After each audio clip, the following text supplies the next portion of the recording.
Hello dear friends, स्वागत है आपका अपने यूट्यूब चैनल SD एजुकेशन पर। आज हम बात करेंगे सीटेट के लिए मोस्ट इम्पॉर्टेंट टॉपिक, जो कि सीटेट के अंतर्गत जो चाइल्ड डेवलपमेंट सब्जेक्ट होती है, इसके अंतर्गत मोस्ट इम्पॉर्टेंट टॉपिक है। इसका नाम है व्यक्तिगत विभिन्नता, यानी कि इसे इंडिविजुअल डिफरेंसेस के नाम से भी जाना जाता है। तो यह जो टॉपिक है ये बहुत ही ज़्यादा महत्वपूर्ण है और इससे एक दो क्वेश्चन परीक्षा में आने की पूरी संभावना रहती है। तो सीटेट की जो आगामी परीक्षा लगी हुई है उसमें यहाँ से प्रश्न बनने की पूरी संभावना है। तो आप शुरू से लेकर के अंत तक यह पूरा वीडियो देखेंगे तो आपको पूरा का पूरा बेनिफिट मिलने वाला है। तो चलिए शुरू करते हैं अपने आज के इस मोस्ट इम्पॉर्टेंट टॉपिक के बारे में। सबसे पहले हम बात करते हैं कि व्यक्तिगत विभिन्नता क्या होती है, यानी कि जो इंडिविजुअल डिफरेंसेस होते हैं या क्या होते हैं। कहने का मतलब है कि व्यक्तिगत, अगर आप शब्द से ही देखेंगे तो पढ़ के ही आप निकाल लेंगे कि व्यक्तिगत यानी कि जो व्यक्तिगत विभिन्नताएं, यानी कि व्यक्तियों में होने वाली जो विभिन्नताएं होती हैं वही व्यक्तिगत विभिन्नता कहलाती है। ठीक है, तो ये तो मोटे तौर पे जो व्यक्तिगत विभिन्नता शब्द है ये इसका अर्थ हो गया। अब चलिए हम फुल डिटेल के साथ में जानेंगे कि व्यक्तिगत विभिन्नता या इंडिविजुअल डिफरेंसेस होते क्या हैं। प्रकृति की रचना को यदि हम ध्यान से देखें, यानी कि जो यह प्रकृति, जो हमारा संसार है, तो इसको प्रकृति ने बनाया हुआ है। तो प्रकृति की जो यह रचना है इसको यदि हम ध्यान से देखें तो हम पाएंगे कि संपूर्ण रचना के पीछे एक व्यवस्था तथा गहन चिंतन है। यानी कि अगर हम देखते हैं कि जो ये संसार की जो ये रचना हुई है तो इसके पीछे एक व्यवस्था का मतलब कि कोई ना कोई एक कारण तथा एक गहन चिंतन, यानी कि बहुत ही एक गहरी सोच विद्यमान है इसके पीछे। किसके पीछे? इस प्रकृति की रचना के पीछे। इस व्यवस्था तथा चिंतन का एक परिणाम है व्यक्तिगत विभिन्नताएं। और यही जो यह व्यवस्था और यह जो चिंतन है जिसके द्वारा संपूर्ण सृष्टि या इस प्रकृति की जो रचना हुई है, इसका परिणाम है क्या? व्यक्तिगत विभिन्नताएं। यानी कि व्यक्तियों में पाई जाने वाली ये जो विभिन्नताएं हैं, प्रकृति के अंदर जो ये पाई जाने वाली जो विभिन्नताएं हैं, आप भांति भांति की विभिन्नताएं देखते हैं, कोई किस तरह का है, कोई किसी तरह का है। तो ये सभी क्या है? ये सभी प्रकृति की एक रचना है और यह जो प्रकृति की रचना है इसके पीछे एक व्यवस्था और एक गहन चिंतन विद्यमान है और इसका परिणाम व्यक्तिगत विभिन्नताएं होती हैं। अगले पॉइंट की अगर हम बात करते हैं, व्यक्तिगत विभिन्नता के अभाव में जीवन संभव ही नहीं था। अगर मान लीजिए, आशा कीजिए कि जो यह संसार है यहाँ पे व्यक्तिगत विभिन्नताएं जो पाई जा रही हैं, व्यक्तियों के अंदर जो विभिन्नताएं हैं, एक दूसरे से जो व्यक्ति अलग हैं, अगर यह व्यक्तिगत विभिन्नताएं ना होती, अगर व्यक्तिगत विभिन्नताओं का अभाव होता, जीवन में यह संभव अगर नहीं होता, व्यक्तिगत अभाव होता, तो क्या होता? कल्पना कीजिए उस समाज की जहाँ समस्त स्त्री पुरुषों की शारीरिक संरचना एक जैसी होती। अगर आप सोचते हैं, ध्यान दीजिए कि जितने भी मनुष्य हैं उनमें जो स्त्री और पुरुष हैं, अगर इनके शारीरिक जो संरचनाएं हैं अगर एक जैसी होती, जैसे पुरुषों का शरीर है ठीक उसी तरह से अगर स्त्रियों का शरीर होता। सिर्फ आप मात्र एक कल्पना कीजिए और सोचिए कि अगर ऐसा होता तो आखिर क्या होता, किस तरह का हमारा यह समाज या हमारा यह संसार कैसा होता है, कौन किसे कैसे पहचानता। फिर अगर पहचानने की बात आ जाती, क्योंकि पुरुष और स्त्री दोनों एक जैसे दिखते, तो पहचानने की अगर बात आ जाती तो हम कैसे पहचानते कि कौन पुरुष है, कौन स्त्री है, कौन मेल है या कौन फीमेल है। इसमें भी समस्याएं होती। सभी लोगों की शारीरिक शक्तियां एक जैसी होती और सभी की जो शारीरिक शक्तियां होती हैं, यानी कि कोई दुर्बल और कोई सबल नहीं होता, यानी कि कोई ताकतवर नहीं होता, कोई कमज़ोर नहीं होता। सभी की जो शारीरिक शक्तियाँ थीं वो एक जैसी होती। रूप कुरूप काले गोरे की समस्या ना होती, यानी कि कोई काला या गोरा नहीं होता, सब एक ही समान के होते, या फिर गोरे ही गोरे होते या फिर काले ही काले रंग के पाए जाते। तब ना कोई सुंदर होता और ना ही कोई काला, चारों तरफ एक नीरस लगने वाला व्यक्तित्व दिखाई देता। और तब क्या होता? अगर व्यक्तिगत विभिन्नता ना होती जीवन में, अगर व्यक्तिगत विभिन्नता नहीं होती, तब ना कोई सुंदर होता, ना ही कोई काला, चारों तरफ एक नीरस लगने वाला व्यक्तित्व दिखाई देता। यानी तब क्या होता? सब एक ही प्रकार के व्यक्ति होते। तो ये जो वातावरण है, ये जो माहौल है, ये नीरस हो जाता है एकदम। कहते हैं इसमें जो व्यक्तिगत विभिन्नताएं होती जो इस समय है, ये जब दिखाई नहीं पड़ती तो यह वातावरण बिल्कुल ही नीरस, एकदम बेजान सा दिखाई पड़ता। तो यही क्या है? यही सब व्यक्तिगत विभिन्नता के स्वरूप है, यही सब व्यक्तिगत विभिन्नता का महत्व है कि अगर ये व्यक्तिगत विभिन्नता हमारे समाज में अगर ना पाई जाती तो ये इस प्रकार की समस्याएं विद्यमान हो जाती। नेक्स्ट पॉइंट की अगर हम बात करते हैं, यदि सबकी मानसिक योग्यताएं एक जैसी होती, अगर मान लीजिए सभी बुद्धिमान होते या सभी कहते हैं मंद बुद्धि के होते, तो क्या होता? सबकी मानसिक योग्यता एक जैसी ही होती तो और विकट समस्या हो जाती, तो और भी ज़्यादा विकट समस्या हो जाती। कैसे? कि मान लीजिए सभी अगर बुद्धिमान होते तो कोई किसी के पास कोई समस्या ही लेकर के नहीं जाता, और जब समस्या नहीं लेकर के जाता तो सब अपने आप में ही बनते कि नहीं, हम हम भी बुद्धिमान हैं, वो कहते हैं हम भी बुद्धिमान हैं। या फिर अगर सभी मंद बुद्धि के होते तो कोई भी प्रकार की अगर जो समस्या होती तो वो कोई सुलझा ही नहीं पाता, क्योंकि सभी मंद बुद्धि के थे, तो ये समस्या और ज़्यादा गंभीर हो जाती। यदि सभी डॉक्टर बनने की योग्यता रखते तो इंजीनियर, कुली, मजदूर, वैज्ञानिक, अध्यापक आदि कहाँ से आते। और अगर सभी लोग यही सोचते, यानी कि अगर व्यक्तिगत विभिन्नताएं नहीं होती तो सभी लोग यही सोचते कि हम डॉक्टर बनेंगे, तो इंजीनियर कौन बनता, कुली कौन बनता, मजदूर कौन बनता, किसान कौन बनता, वैज्ञानिक कौन बनता, अध्यापक बन करके लोगों को पढ़ाता कौन। तो ये सारी समस्याएं उत्पन्न हो जाती। फिर समाज में डॉक्टर ही डॉक्टर दिखते और सारे जो पद हैं उन पद से वंचित रहते सभी लोग। तो ये सब क्या हो, ये सब बहुत सारी समस्याएं आ जाती अगर व्यक्तिगत विभिन्नता हमारे यहाँ या इस संसार में या इस प्रकृति में ना पाई जाती। अगर नेक्स्ट पॉइंट की हम बात करते हैं, व्यक्तिगत विभिन्नता का अर्थ, यानी कि हम जानेंगे कि जो व्यक्तिगत विभिन्नता है इसका क्या अर्थ होता है। इससे पहले हमने व्यक्तिगत विभिन्नता के बारे में छोटा छोटा सा पॉइंट समझा कि अगर व्यक्तिगत विभिन्नता है तो क्या है, और अगर हमारे समाज में व्यक्तिगत विभिन्नता नहीं होती तो हमारा समाज किस प्रकार का होता, इसके बारे में हमने चर्चा की। अब हम बात करते हैं कि व्यक्तिगत विभिन्नता का अर्थ क्या होता है। किन्हीं भी दो व्यक्तियों का परस्पर एक जैसा ना होना व्यक्तिगत विभिन्नता कहलाता है। यानी कि अगर साधारण तौर पे सिंपल एकदम आसान सी भाषा में बात करें तो व्यक्तिगत विभिन्नता का अर्थ यही है कि किन्हीं दो व्यक्तियों का परस्पर एक जैसा ना होना व्यक्तिगत विभिन्नता है। यानी कि अगर दो व्यक्ति हैं, उनके अंदर एक जैसे कोई भी गुण नहीं है, वो एक दूसरे से बिल्कुल अलग हैं, यही व्यक्तिगत विभिन्नता है। ठीक है, आशा करता हूँ व्यक्तिगत विभिन्नता के बारे में हमने ये पॉइंट आपको अच्छे से समझाया है कि दो व्यक्ति हैं, अगर उन दोनों व्यक्तियों में किसी भी प्रकार की कोई समानता नहीं पाई जा रही है, दोनों एक दूसरे से विभिन्न भिन्नताएं रखते हैं, उनकी जो शारीरिक रचना है, उनकी आदतें हैं, उनके बोलने का तरीका है इत्यादि जो भी हैं, ये सभी अगर एक दूसरे से भिन्न है तो यही व्यक्तिगत विभिन्नता कहलाता है। किन्हीं भी दो व्यक्तियों को ले लीजिए, आमने सामने रख करके तुलना कीजिए। अगर आप किन्हीं भी दो व्यक्तियों को चूज़ करते हैं, उनको लेते हैं, फिर आप आमने सामने रख करके उनकी तुलना करते हैं, यदि कुछ बातों में वे एक दूसरे से मिलते जुलते होंगे तो अनेक बातों में भिन्न होंगे। अगर मान लीजिए कुछ बातें उनके अंदर कॉमन होगी, मान लीजिए कि दो व्यक्ति हैं, दोनों को चाय पसंद है, यानी कि एक को भी चाय पसंद है, दूसरे को भी चाय पसंद है, तो ये बात दोनों में कॉमन हो सकती है। कुछ विचार जो होते हैं वो मिलते जुलते हो सकते हैं, लेकिन अनेक बातें जो होंगी, मतलब इसके अलावा जो भी बातें होंगी वो एक दूसरे से भिन्न होंगी। चाहे वे भले ही सगे भाई क्यों ना हो, यानी कि वो चाहे भले ही एक दूसरे के सगे भाई क्यों ना हो, एक ही घर के क्यों ना हो, लेकिन उनमें कुछ ना कुछ विभिन्नताएं जरूर पाई जाएंगी। अगर मान लीजिए एक या दो अगर समानताएं पाई जाती हैं, तो एक या दो अगर समानताएं पाई जा रही हैं तो उसके विपरीत ढेर सारी उनमें विभिन्नताएं भी पाई जाएंगी, भले ही वे सगे भाई ही क्यों ना हो। उनके शरीर का रंग, लंबाई चौड़ाई, बनावट और स्वास्थ्य, उनकी बुद्धि, उनका व्यवहार एवं आचरण एक दूसरे से भिन्न होगा। अगर हम बात करते हैं कौन कौन सी भिन्नताएं पाई जा सकती हैं, तो उनका शरीर का रंग, यानी कि अगर एक गोरा हो सकता है तो दूसरा काला हो सकता है, एक कम गोरा हो सकता है, दूसरा ज़्यादा गोरा हो सकता है। शरीर का रंग, लंबाई और चौड़ाई, एक काफ़ी लंबा हो सकता है, एक छोटे कद का हो सकता है, एक काफ़ी तगड़ा तंदुरुस्त यानी मोटा हो सकता है, एक दुबला पतला हो सकता है। तो लंबाई और चौड़ाई, बनावट और स्वास्थ्य मतलब एक का स्वास्थ्य अच्छा हो सकता है, एक का स्वास्थ्य थोड़ा ढीला सा रह सकता है। तो ये इसके द्वारा उनकी बुद्धि, उनकी जो बुद्धि होती है, एक जो व्यक्ति है वो अत्यधिक बुद्धि का, एक भाई है, मान लीजिए दो भाई हैं तो एक अत्यधिक बुद्धि का हो सकता है, एक थोड़ा कम बुद्धि या मंद बुद्धि का हो सकता है।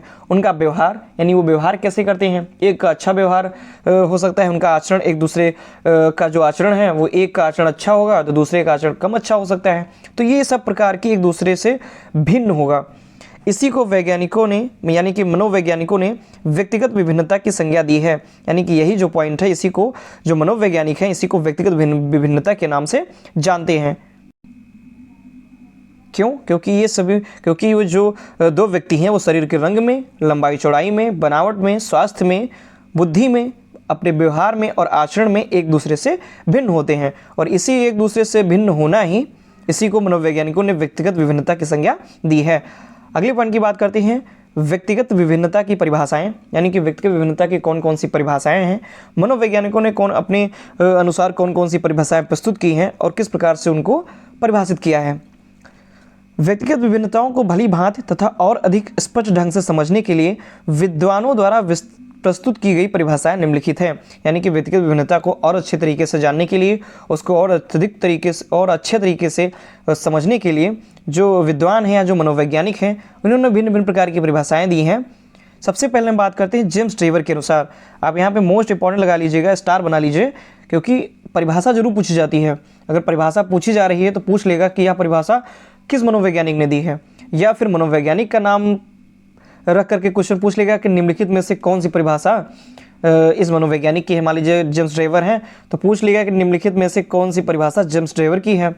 तो ऐसे करके क्वेश्चन पूछ लेता है, तो आप स्टार बना के लिख लीजिए, परिभाषाएं बहुत ही ज़्यादा इंपॉर्टेंट होती हैं।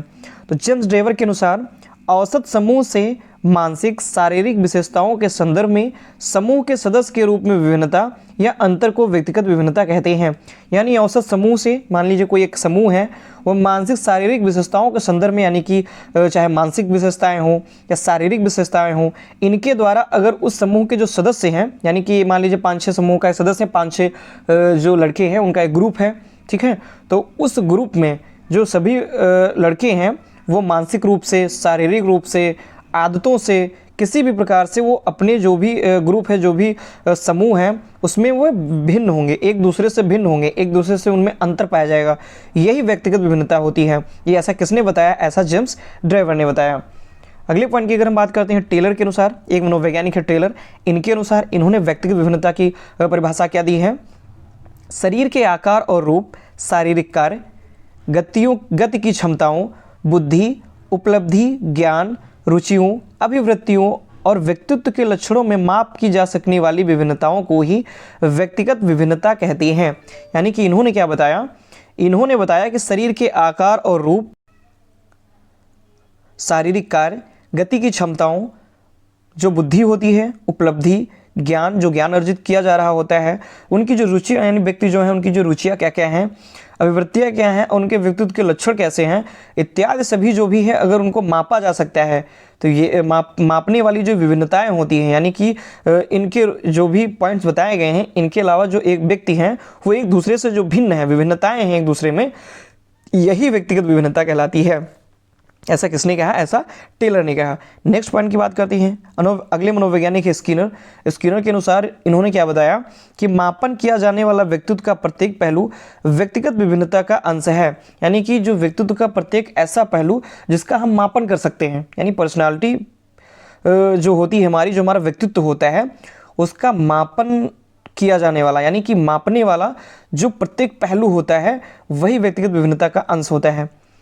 व्यक्तिगत विभिन्नता के अंतर्गत व्यक्ति की शारीरिक, सामूहिक तथा सामाजिक विशेषताएं सम्मिलित हैं। यानी अगर व्यक्तिगत विभिन्नता के अंतर्गत बात करें कि कौन कौन सी विशेषताएं आती हैं, तो जो एक व्यक्ति होता है उसकी शारीरिक विशेषताएं आती हैं, उसकी सामूहिक विशेषताएं आती हैं, और उसकी जो सामाजिक विशेषताएं होती हैं सभी सम्मिलित होती हैं, जिनसे व्यक्तित्व का निर्माण होता है। और इन्हीं सारी की जो विशेषताएं होती हैं, इनसे मिलकर के ही एक व्यक्तित्व का निर्माण होता है।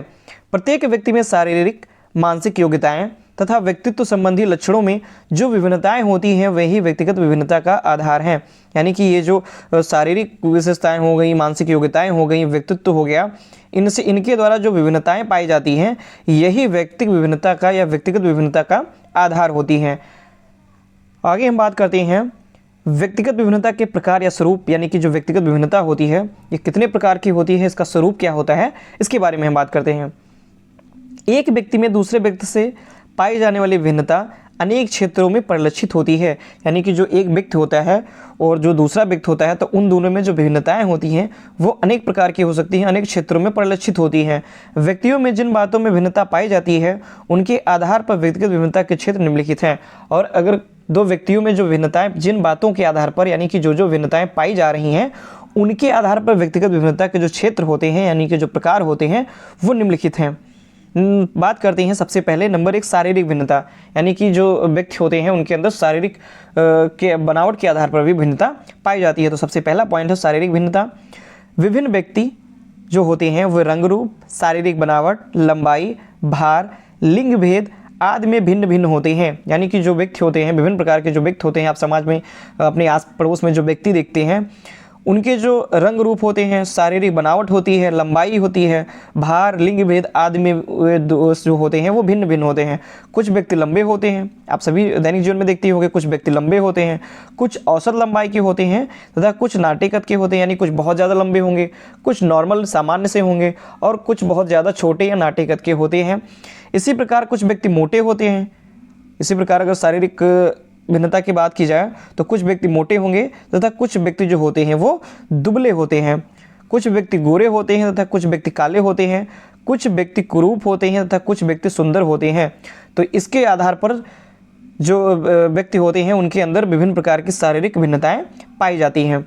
नेक्स्ट प्रकार की हम बात करते हैं मानसिक भिन्नता, यानी कि मानसिकता के आधार पर कौन कौन सी भिन्नताएं होती हैं। भिन्न भिन्न व्यक्ति मानसिक गुणों में भी भिन्न भिन्न होते हैं, यानी कि अपने आस पड़ोस में आप देखते होंगे सभी की मानसिक जो योग्यताएं होती हैं वो एक से नहीं होती हैं। कोई अधिक बुद्धि का होता है, कोई कम बुद्धि का होता है, कोई औसत बुद्धि का होता है।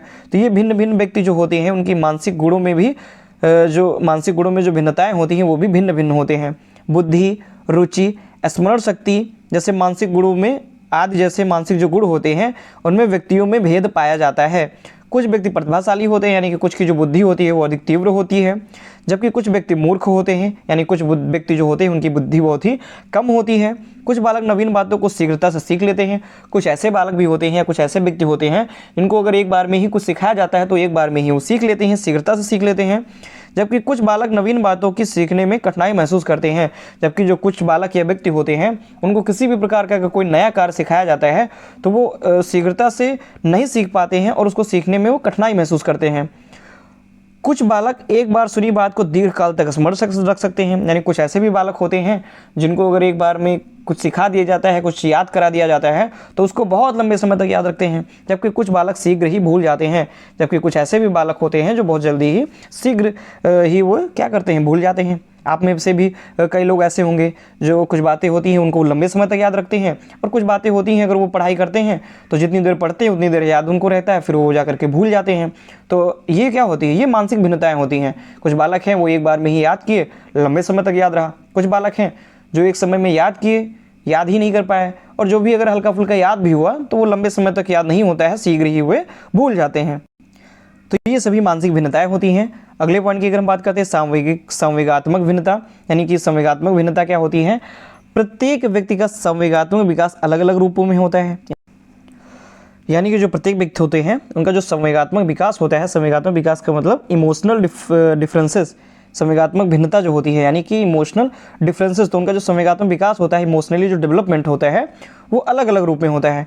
संवेगात्मक विकास पर ही व्यक्ति के संवेगात्मक व्यवहार निर्भर करते हैं, यानी संवेगात्मक जो विकास होता है उस पर ही व्यक्ति का जो संवेगात्मक व्यवहार होता है, यानी कि वो किस प्रकार के व्यवहार करेगा, ये उस पर ही संवेगात्मक विकास पर ही निर्भर करता है।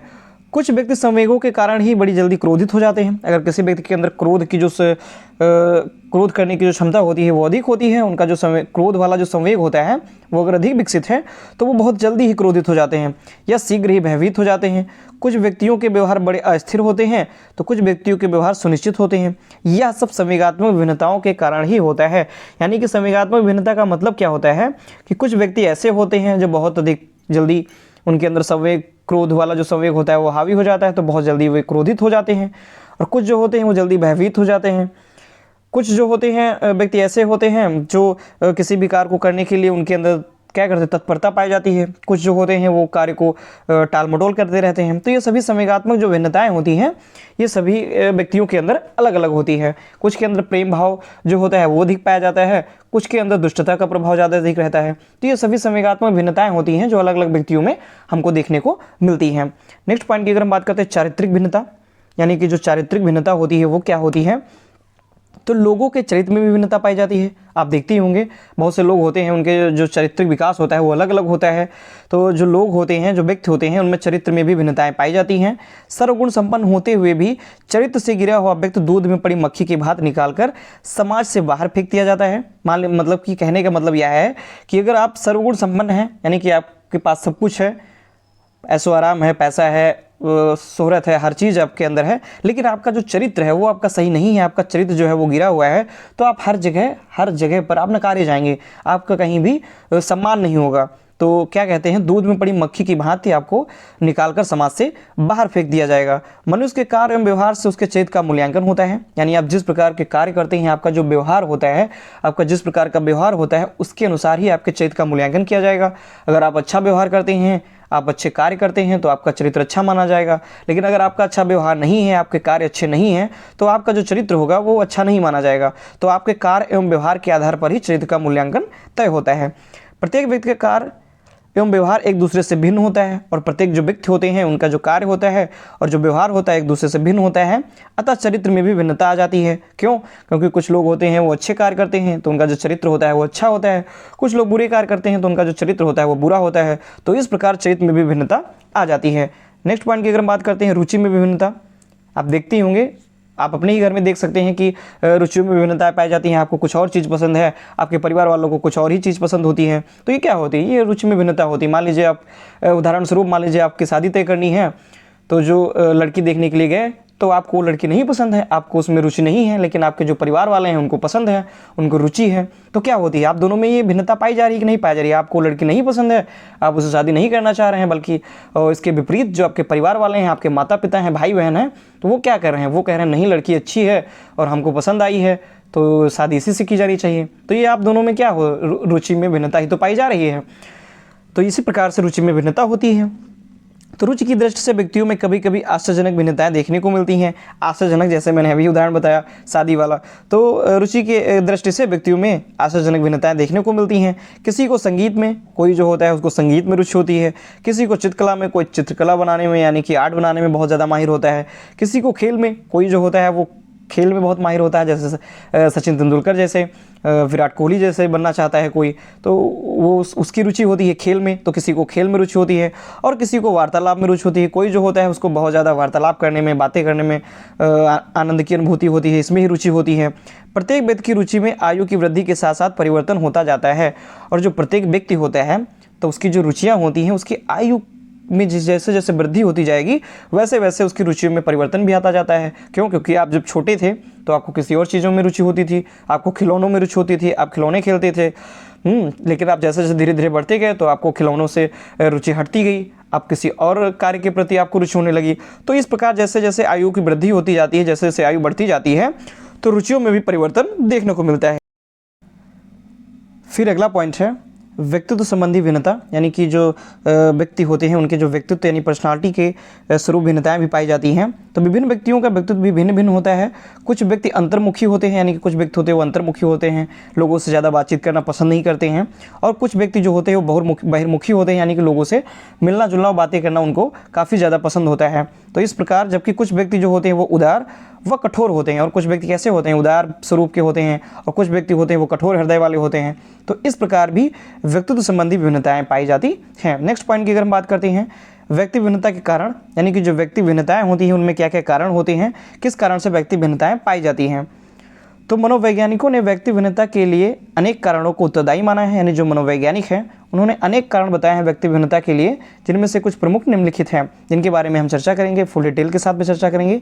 सबसे पहला है वंशानुक्रम, यानी कि जो हेरिडिटी होती है, इसके कारण व्यक्ति भिन्नता किस प्रकार से पाई जाती है, किस प्रकार से व्यक्ति भिन्नता होती है। तो बालक बहुत कुछ गुणों को अपने माता पिता से लेकर के आता है, क्योंकि जो बालक होता है तो उसमें क्या होता है, उसमें जो लक्षण होते हैं वो वंशानुक्रम से आते हैं, अपने माता पिता से ढेर सारे लक्षणों को लेकर के आता है। क्योंकि कुछ अगर मान लीजिए किसी के माता पिता तीव्र बुद्धि के हैं तो उनकी आने वाली जो संतानें होती हैं वो भी तीव्र बुद्धि की होती हैं। तो संतान यानी कि माता पिता के द्वारा पीढ़ी दर पीढ़ी जो लक्षण होते हैं, वो जो गुण होते हैं वो क्या होते हैं, ट्रांसफ़र होते रहते हैं। तो यही जो लक्षण होते हैं वो उन गुणों को जो बालक होता है अपने माता पिता से लेकर के आता है, और इन्हीं गुण, यही जो गुण होते हैं बालक को माता पिता से जो मिलते हैं उसे अन्य बालकों से अलग कर देते हैं। कैसे कि कोई अगर किसी के माता पिता तीव्र बुद्धि के हैं तो उनके बच्चे भी तीव्र बुद्धि के होंगे, किसी के माता पिता अगर मंद बुद्धि के हैं तो उनके बच्चे भी मंद बुद्धि के होंगे। तो इन दोनों में डिफरेंस होगा, विभिन्नता पाई जाएगी, क्योंकि एक बालक तीव्र बुद्धि का होगा और एक बालक मंद बुद्धि का होगा। बहुधा देखा जाता है कि मूर्ख माता पिता की संतानें मूर्ख और बुद्धिमान माता पिता की संतानें बुद्धिमान होती हैं। इस प्रकार से आप देख सकते हैं। अगले पॉइंट की बात करते हैं वातावरण, यानी वातावरण के द्वारा कैसे व्यक्ति भिन्नता पाई जाती है।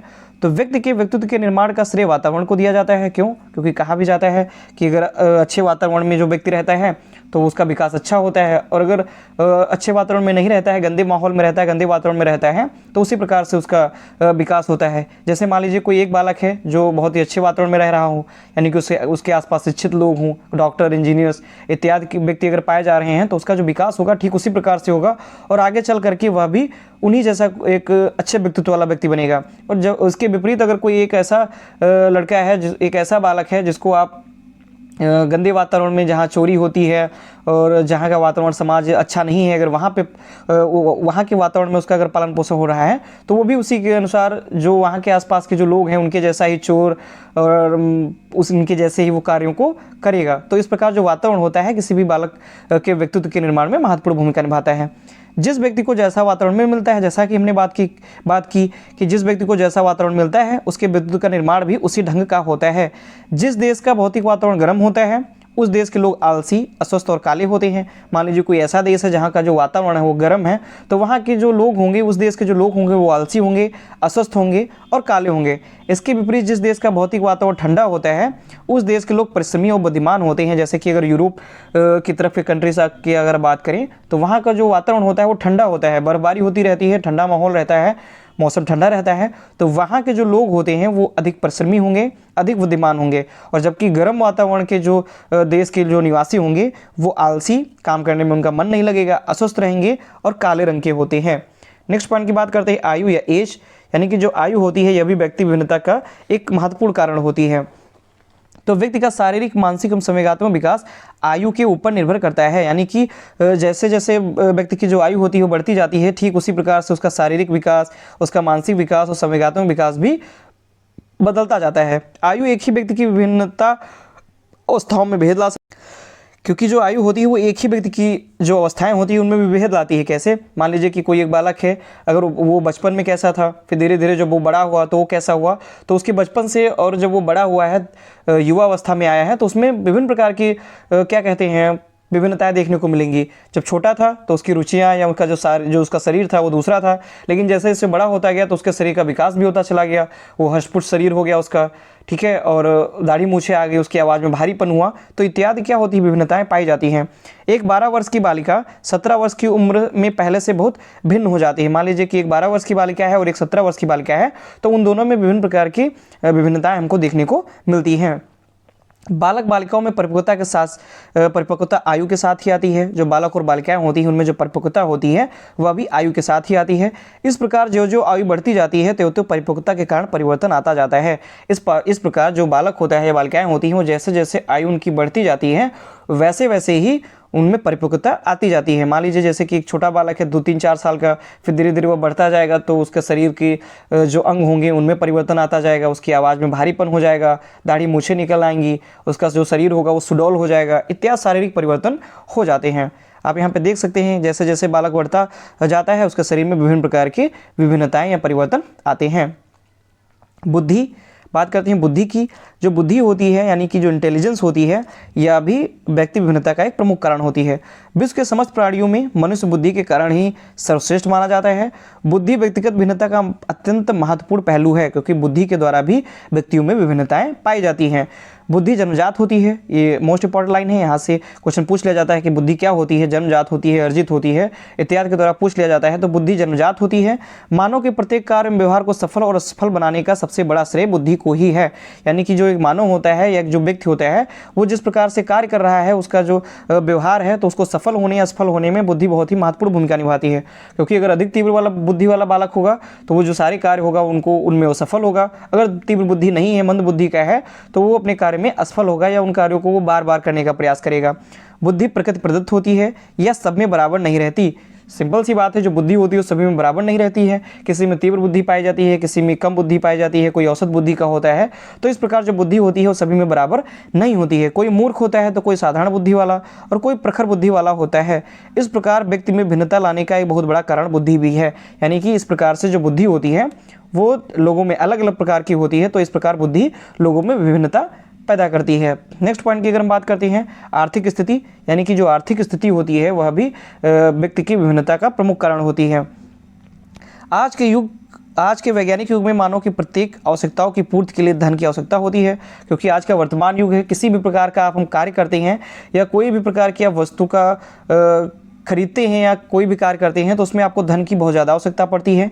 इन आवश्यकताओं की पूर्ति और आपूर्ति बालक के व्यक्तित्व पर गहरा प्रभाव पड़ता है। यानी कि कोई व्यक्ति ऐसा है, कोई बालक है जिसको किसी भी चीज़ की आवश्यकता है लेकिन उसके पास धन का अभाव है, तो इसका जिस कारण वह उस वस्तु को नहीं ले पा रहा है तो इसका उसके व्यक्तित्व पर गहरा प्रभाव पड़ता है। अतएव व्यक्तिगत विभिन्नता का एक जोरदार कारण आर्थिक स्थिति भी है। इस कारण जो व्यक्तिगत विभिन्नता का एक प्रमुख कारण आर्थिक स्थिति को भी माना जाता है। एक गरीब और अमीर व्यक्ति के खान पान तथा रहन सहन में काफ़ी अंतर होता है। जो शिक्षा अमीरों के बच्चे पा सकते हैं वह गरीबों के बच्चों को नहीं मिल पाती। जैसे कि बात करते हैं कि अगर एक अमीर व्यक्ति है और एक गरीब व्यक्ति है, तो जिस प्रकार से अमीर व्यक्ति रहता है और वो खाता पीता है, उस शिक्षा को प्राप्त करता है, उस प्रकार से गरीब व्यक्ति नहीं कर पाता। तो इस प्रकार से अमीर और गरीब में आर्थिक स्थिति के कारण व्यक्ति विभिन्नता पाई जाती है।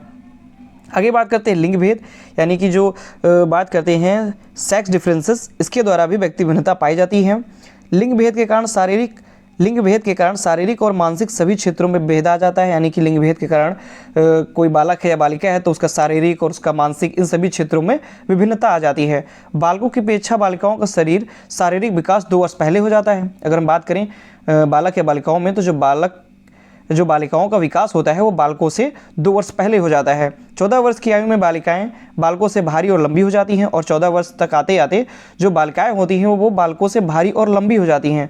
बालिकाएं कद में बालकों से छोटी होती हैं। कभी कभी देखते हैं कि कुछ बालिकाएं जो होती हैं वो बालकों से कद में छोटी होती हैं। बालकों की रुचि साहसी कहानियों में होती है, जबकि बालिकाओं की रुचि प्रेम कहानियों में होती है। जैसे कि आप देखते हैं जो बालक होते हैं वो साहसी कहानियों को सुनते हैं, साहसी कहानियों में उनकी रुचि ज़्यादा होती है, मार धाड़ वगैरह वो सब ज़्यादा देखते हैं। जबकि जो बालिकाएं होती हैं उनकी रुचि प्रेम कहानियों में, टीवी सीरियल्स इत्यादि में होती हैं। तो इस प्रकार लिंग भेद के कारण भी व्यक्तिगत भिन्नता पाई जाती है।